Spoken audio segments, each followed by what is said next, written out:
Bharatiya Janata party ने दिल्ली के नए सीएम के नाम को लेकर घोषणा कर दी।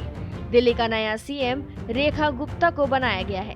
ऐसे में अब आपको बताते हैं कि हरियाणा की रेखा गुप्ता दिल्ली कैसे पहुंची और इसके साथ ही उन्होंने अपना सफर राजनीति में कैसे और कब शुरू किया।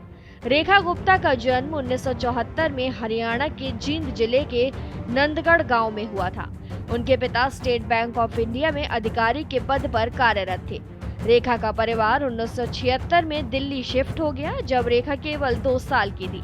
दिल्ली आने के बाद रेखा ने अपनी शिक्षा की शुरुआत की और यहीं से उन्होंने अपनी प्रारंभिक से लेकर उच्च शिक्षा तक का सफर किया। राजनीति में रेखा गुप्ता का सफर बहुत ही प्रेरणादायक है। उन्होंने 1992 में अखिल भारतीय विद्यार्थी परिषद के सदस्य के रूप में राजनीति में कदम रखा।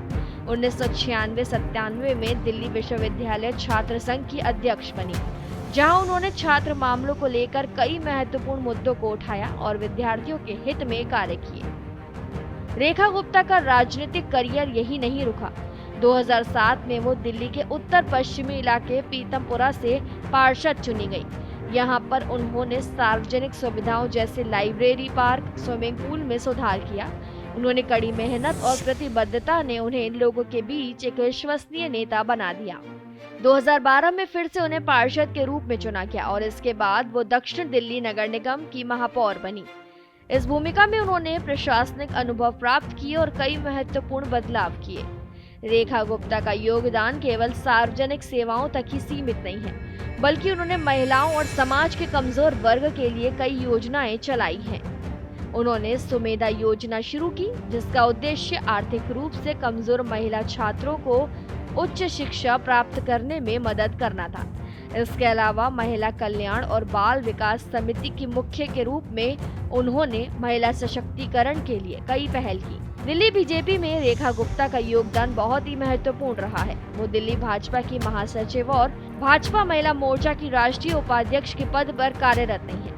उन्होंने हमेशा पार्टी की नीतियों और कार्यक्रमों को जमीन तक पहुंचाने के लिए अपनी पूरी ताकत लगाई है। रेखा गुप्ता का समाज सेवा में योगदान उनके परिवार की सार्वजनिक कल्याण में रुचि से प्रेरित था।